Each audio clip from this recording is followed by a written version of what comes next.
Hey guys, it's Dave. Hope that you guys are having a great week and that your walk with Jesus during these 90 days has been fruitful for your experience and your walk with Him, and that hopefully it's drawing you a little closer to Him each and every day.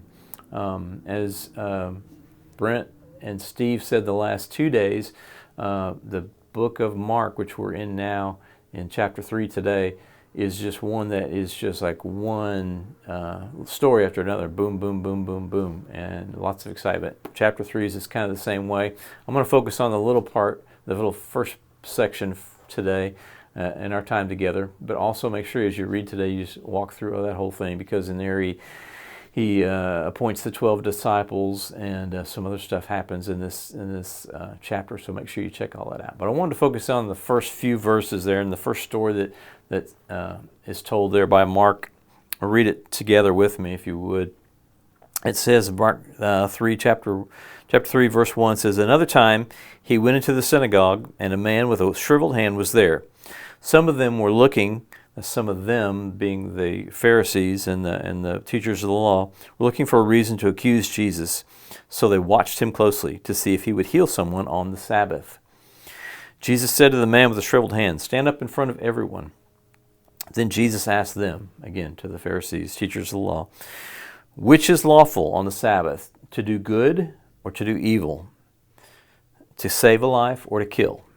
But they would not answer. They remained silent. He looked at them in anger and deeply distressed at their stubborn hearts. And he said to the man, "Stretch out your hand." The man stretched it out, and his hand was completely restored. Then the Pharisees went out and began to plot with the Herodians how they might kill Jesus.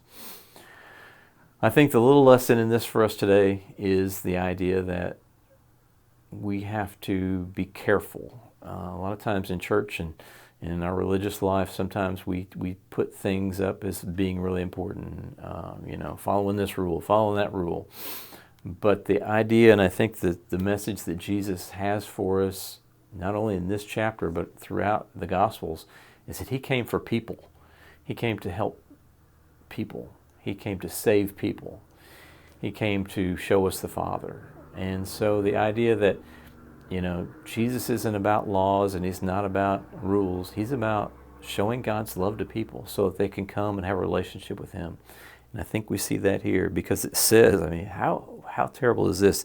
He was angry and deeply distressed at those Pharisees because of their they wouldn't give up. It doesn't matter if this man has a problem and I can help him. What matters is that we follow the rule of the law. Well, that's not what Jesus was about. So maybe today that might be something that encourages you just to watch and see how God may place somebody in your life that maybe you can reach out to and show the love of Christ to today, wherever you're at. Hey, thanks for listening. We'll see you soon.